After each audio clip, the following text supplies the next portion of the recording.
Thank you very much.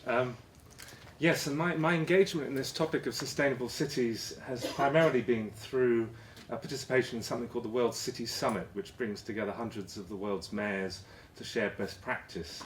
I'm a young leader in that thing, and we're convening again in New York, in fact, at the beginning of June.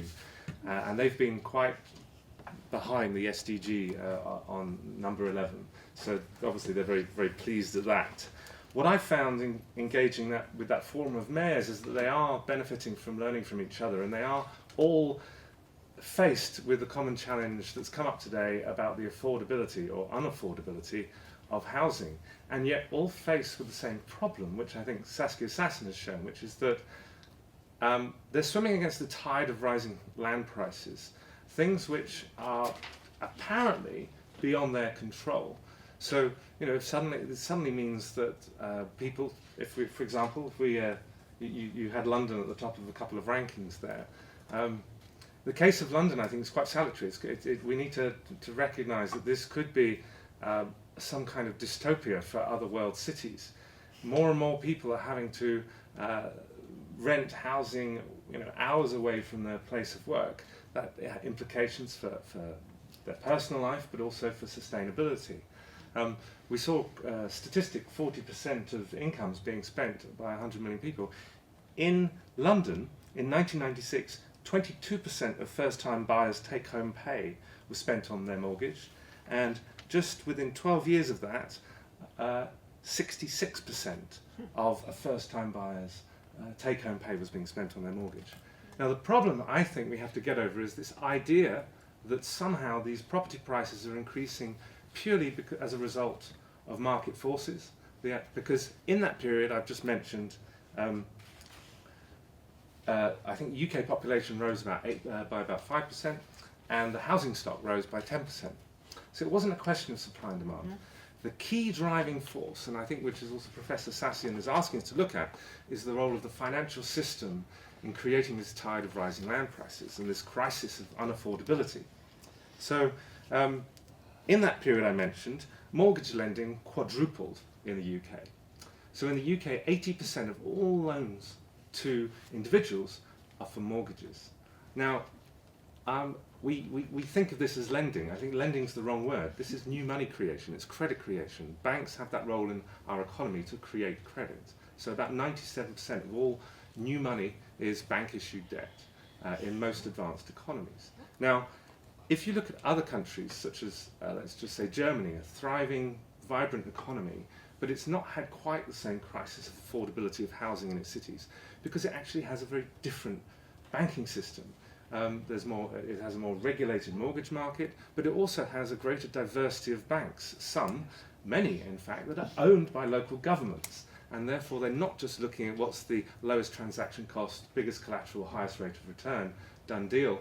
They're actually looking at how lending can support a diverse economy, and so there's greater lending to SMEs as well as large firms. So if the housing policy agenda does not increase its engagement with this broader monetary question, this broader financial question, then I feel that what you'll be trying to do is really bolt on the wonderful things mapped out in the UN Charter on Sustainable Housing, and you'll be, rather than actually trying to swim with that tide I've described. And so, for me, the most important part of that, of the Charter, is the one on economics. Chapter 2, the section on economics, B14.3, all about an appropriate mortgage market.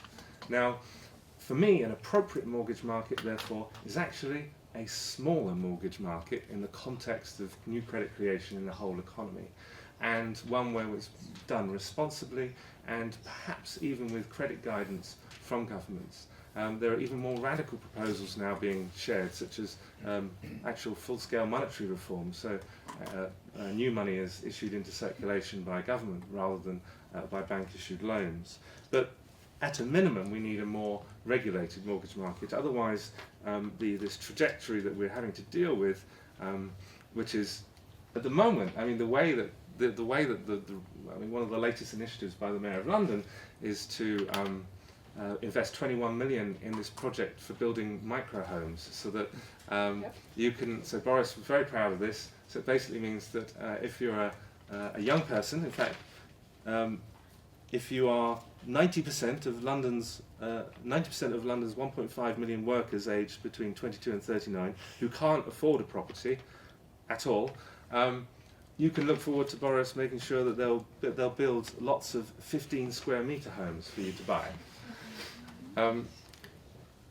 Is this the sustainable wellness lifestyle we want to envisage for our city dwellers? I don't think so.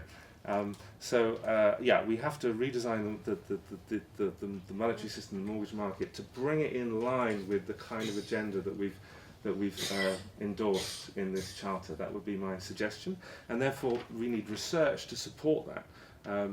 And I think we need to look at better research, more research on how different mortgage markets relate to the affordability and availability of appropriate housing to create a city as a place where people of all walks of life, with all levels of income, can actually be part of that city and see that their kids can be part of that city without living in 15 square metres.